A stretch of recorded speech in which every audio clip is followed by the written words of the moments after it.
Vamos a hablar, tal como les dijimos, de los desembarcos en Normandía el 6 de junio de 1944. Pero antes de que lleguemos a eso, pues vamos a platicar cómo es que llegamos al desembarco en Normandía, ¿no? Que ha sido la operación anfibia más grande de la historia. Jamás se habían reunido más de 5,000 barcos para atacar un solo punto. Todo comienza pues con Alemania venciendo en junio de 1941 a Francia. Después de la batalla de Dunkerque, en que obliga a los ingleses y a los franceses que abandonen tierra francesa, huyen con la operación Dínamo, ya les hemos medio platicado de eso. Viene el segundo ataque, a donde llegan hasta dividir a Francia, firmar el armisticio. Hitler hace un ofrecimiento de paz para Inglaterra. Les dice a los ingleses que los dos imperios no tienen por qué vivir haciendo la guerra.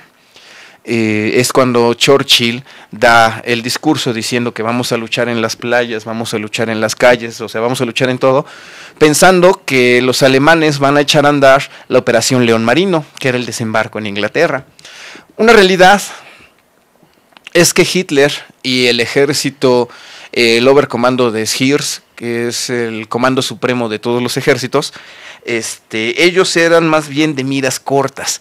Jamás pensaron, de veras que jamás pensaron que se fueran a comer a toda Europa y no tenían una mentalidad de mar.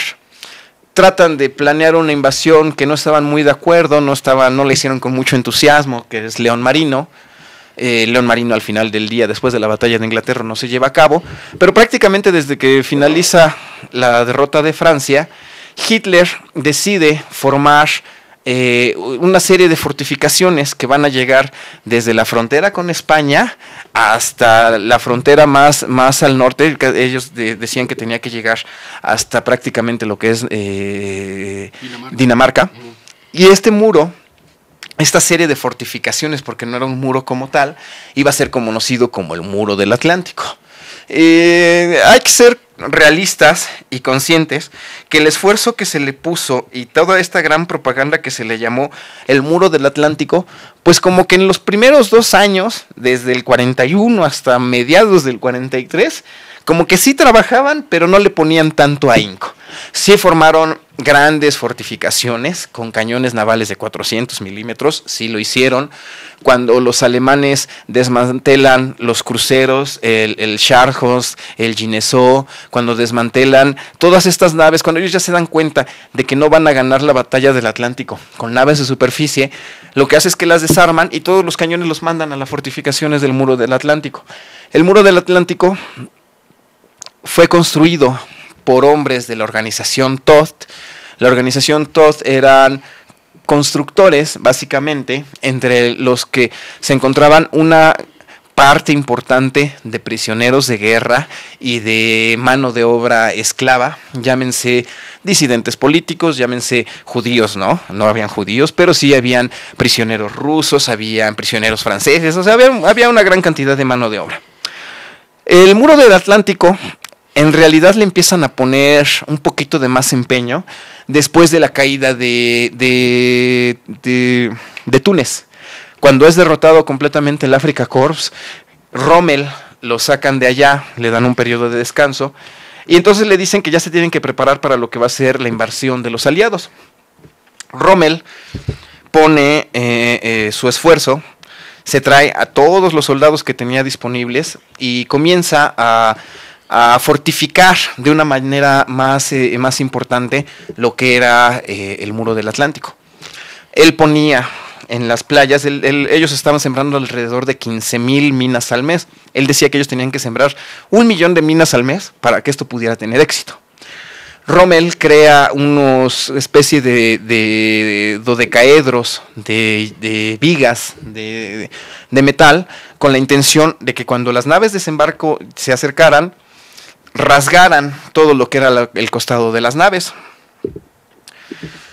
Los aliados, a su vez, Churchill, prácticamente desde que Francia es derrotada, en los días más oscuros, cuando los alemanes están bombardeando Inglaterra, cuando les faltó 5 minutos para derrotar a la Real Fuerza Aérea, Churchill decía, tenemos que empezar a comenzar los diseños de lanchas de desembarco para cuando regresemos a Europa. Y todos se quedan así como, a ver, espérate, estamos a 2 pasos de ser derrotados y tú quieres pensar en eso. Perdón. Y es así que Churchill desde un principio pensó en la manera de cómo regresar a Europa. Y es así que los británicos llevan a cabo una operación, la Operación Júbilo, que se llevó a cabo en el año de 1942. La Operación Júbilo consistió en una especie de prueba de desembarco. Desembarcan allá en Saint-Nazaire. Ellos juntan una fuerza de canadienses y de ingleses, desembarcan en lo que era el astillero que podía albergar al Normandie, que era un transatlántico francés muy grande, y que también podía albergar al Tirpitz. Entonces, los británicos desembarcan, estrellan un destructor para que destruya este dique. La experiencia de Júbilo, de la Operación Júbilo, es que los aliados no estaban preparados para desembarcar en Europa. Los aliados no tenían el equipo apropiado, sus lanchas de desembarco pues eran lanchones tal como los que se usaron en Galípoli 25 años antes, sufrieron una gran cantidad de bajas, sufrieron 2.000 prisioneros más 900 muertos, cuando los alemanes solo tuvieron 150 muertos. Al final del día sí se toma como una victoria porque sí logran destruir el dique, pero a costa de una gran cantidad de bajas. Dieppe fue una operación desastrosa para los británicos y a ellos les queda claro que no están listos para desembarcar en Europa. En 1941, cuando Hitler invade Rusia, cuando Churchill le dice en la Cámara de los Comunes que si Hitler invadiera el infierno, él por lo menos hablaría favorablemente del demonio ante ellos, pues para que se hicieran sus aliados. Comienzan ya las pláticas para que se vuelvan aliados tanto Rusia como Inglaterra y después Estados Unidos, y Stalin desde un principio decía, quiero que abran un segundo frente, quiero que abran un segundo frente, quiero que abran un segundo frente.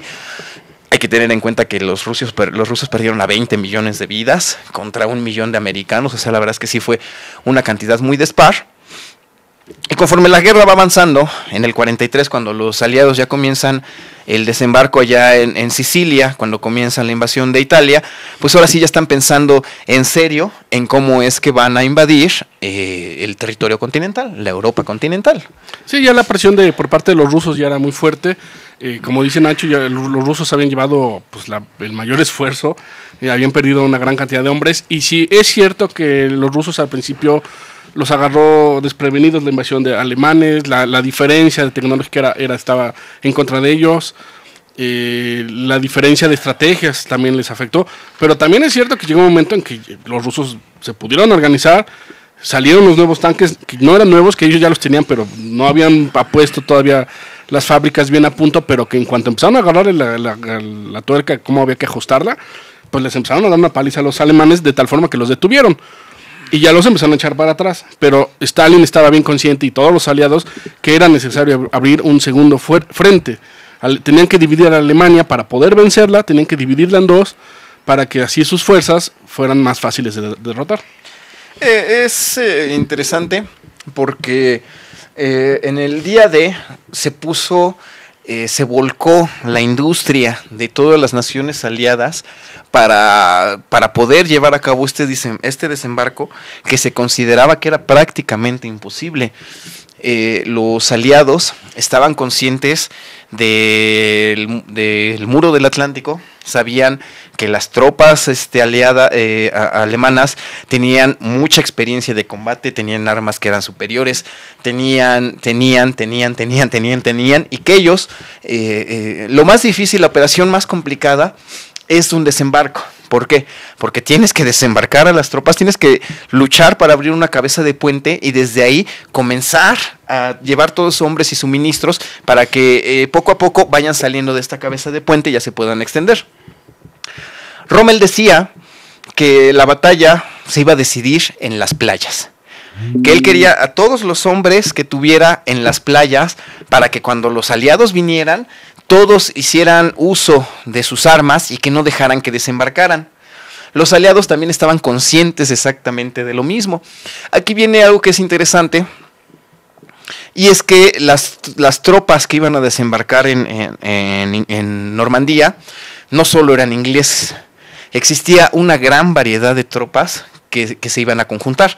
Habían americanos, canadienses, neozelandeses, australianos, franceses libres, polacos libres. O sea, había un montón de naciones que estaban preparando.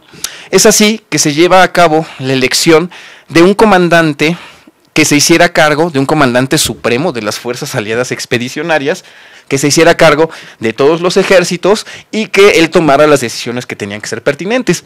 Es aquí a donde aparece este general que va a pasar a la historia como general y como presidente, que se llama Dwight Eisenhower, nacido en Inglaterra, criado como americano. Él era más americano que el pay de manzana que se hace en China. Y entonces Eisenhower es la personalidad que está atrás de toda esta coordinación de recursos y de poderes para poder desembarcar en Normandía.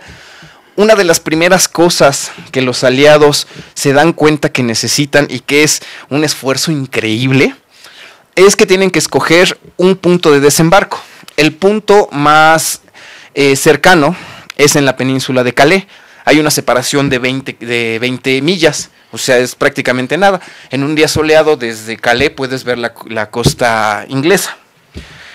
Los aliados sabían que ese era el punto más cercano y los alemanes también lo sabían, por lo que la península de Calais era el punto más fortificado de todo el muro del Atlántico.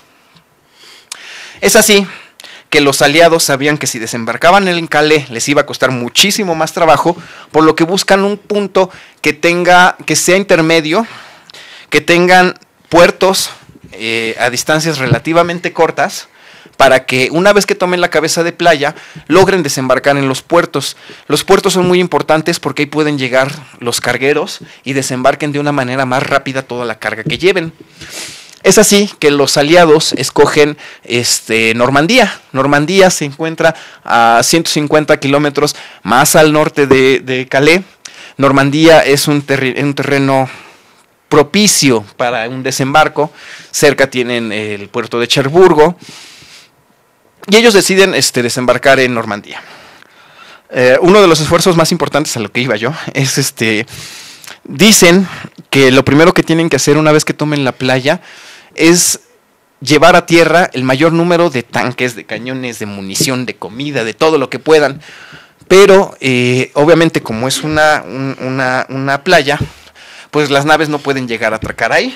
Entonces lo que hacen es un esfuerzo de ingeniería que se va a llamar los Mulberries. Los Mulberries eran diques portátiles. Un Mulberry estaba hecho de cajas de acero de 10 metros por 5 de ancho, que eran, esos se iban a formar como una especie de ancla. Estos cuadros, estos rectángulos de acero, eran rellenados de concreto y podían flotar.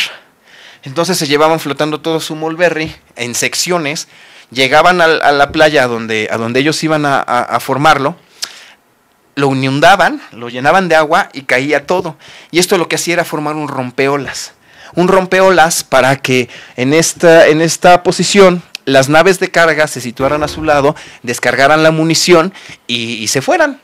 Este esfuerzo fue uno de los más grandes que los aliados llevaron a cabo. A lo mejor no era tan glamoroso como un tanque de duplex drive. Sin embargo, los Mulberries fueron este detalle que les dio la victoria a los aliados, porque a través de los Mulberries, de que crearon un dique artificial, les dio la capacidad de poder desembarcar con mayor rapidez lo que eran los suministros y los tanques y los cañones y todo lo demás.